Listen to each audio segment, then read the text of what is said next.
সাইয়্যিদুনা ওমর ফারুক রাদিয়াল্লাহু তাআলা আনহু এরকম একজন টকবকে যুবক ছিলেন। তার মাথা থেকে পা পর্যন্ত শিরায় উপশিরায় পুরো শরীরে যৌবনের রক্ত টকবক করতেছিল। সাইয়্যিদুনা ওমর যখন ইসলামের ছায়ার নিচে আসলো, বিশ্বনবীকে ডেকে ডেকে বললেন, ইয়া রাসূলুল্লাহ, আপনি যদি সত্য হয়ে থাকেন, আমার প্রভু যদি সত্য হয়ে থাকে, কোরআন যদি সত্য হয়ে থাকে, আপনার শরিয়াত যদি সত্য হয়ে থাকে, তাহলে গোপনে নয়, নিবৃতে নয়, স্পষ্টে প্রকাশ্যে দিনের বেলায় আমরা মুসলমানদেরকে দাওয়াত দিতে চাই। বলেন সুবহানাল্লাহ। হযরত ওমর বিশ্বনবীকে ডেকে ডেকে বললেন, ইয়া রাসূলুল্লাহ, নামাজ ফরজ হয়েছে, এটা কি সত্য? বিশ্বনবী বললেন, হ্যাঁ ওমর, এটা সত্য। নামাজের বিধান কি সত্য? বলে হ্যাঁ এটা সত্য। আজান দেওয়া কি এটা সত্য? বলে হ্যাঁ। তাহলে আজান দেওয়া যদি সত্য হয়ে থাকে, নামাজ যদি সত্য হয়ে থাকে, আজকের পর থেকে নিবৃতে নয়, গোপনে নয়, অস্পষ্টভাবে নয়, সব প্রকাশ্যে মানুষের সামনে দিনের বেলায় আমরা আজান দিয়ে নামাজ আদায় করব। বলেন সুবহানাল্লাহ। কে করেছিলেন? সাইয়্যিদুনা ওমর ফারুক রাদিয়াল্লাহু তাআলা আনহু, যখন তার বয়স ছিল মাত্র 26 বছর। একজন টকবকে যুবক ছিলেন।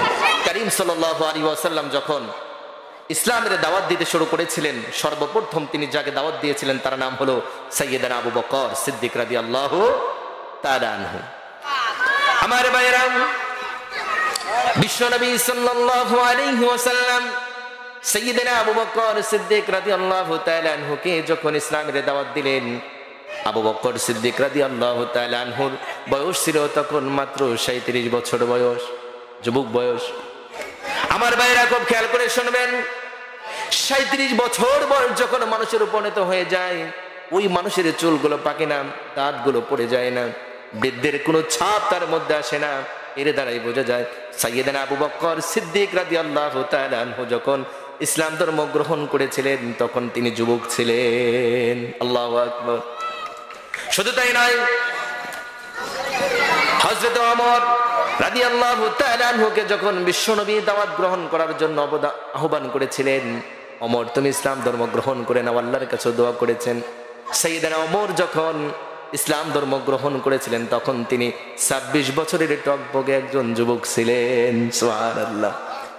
শুধু তাই নয়, সাইয়্যিদুনা ওমর ফারুক রাদিয়াল্লাহু তাআলা আনহু এরকম একজন টকবকে যুবক ছিলেন। তার মাথা থেকে পা পর্যন্ত শিরায় উপশিরায় পুরো শরীরের যৌবনের রক্ত টকবক করতেছিল।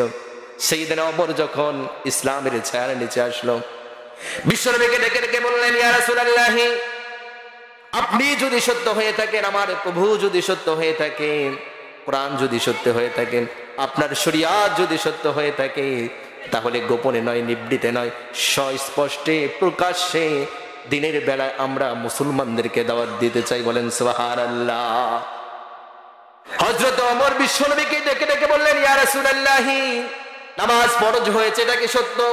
বিশ্বনবী বললেন, হ্যাঁ ওমর, এটা সত্য। নামাজের বিধান কি সত্য? বলে হ্যাঁ এটা সত্য। আজান দেওয়া কি এটা সত্য? বলে হ্যাঁ।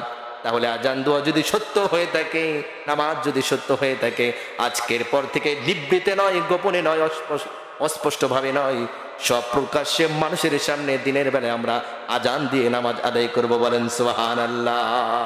কে করেছিলেন? সাইয়্যিদুনা ওমর ফারুক রাদিয়াল্লাহু তাআলা আনহু, যখন তার বয়স ছিল মাত্র 26 বছর। একজন টকবকে যুবক ছিলেন। আমার ভাইরা, শুধু তাই নয়, পৃথিবীর শুরু লগ্ন থেকে আজ পর্যন্ত যুবকদের দ্বারাই সারা পৃথিবীতে ইসলামের প্রচার প্রসার সব থেকে বেশি হয়েছে।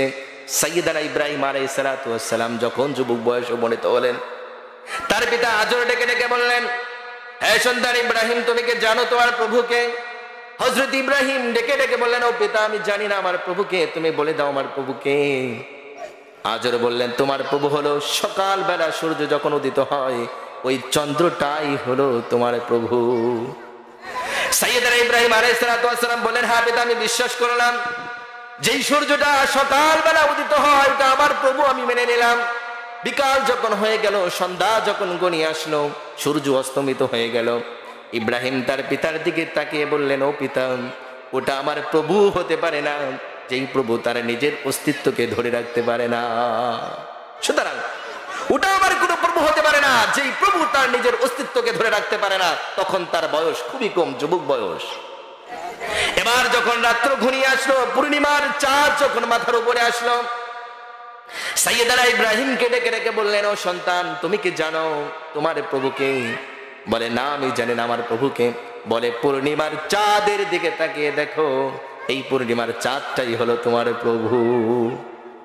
সাইয়েদানা ইব্রাহিম বললেন, হ্যাঁ পিতা, তোমার কথা মানলাম। সকাল যখন আসলো, ভোর যখন হয়ে গেল, সূর্য যখন উদিত হয়ে গেল, পূর্ণিমার চাঁদ তখন থাকে নাকি?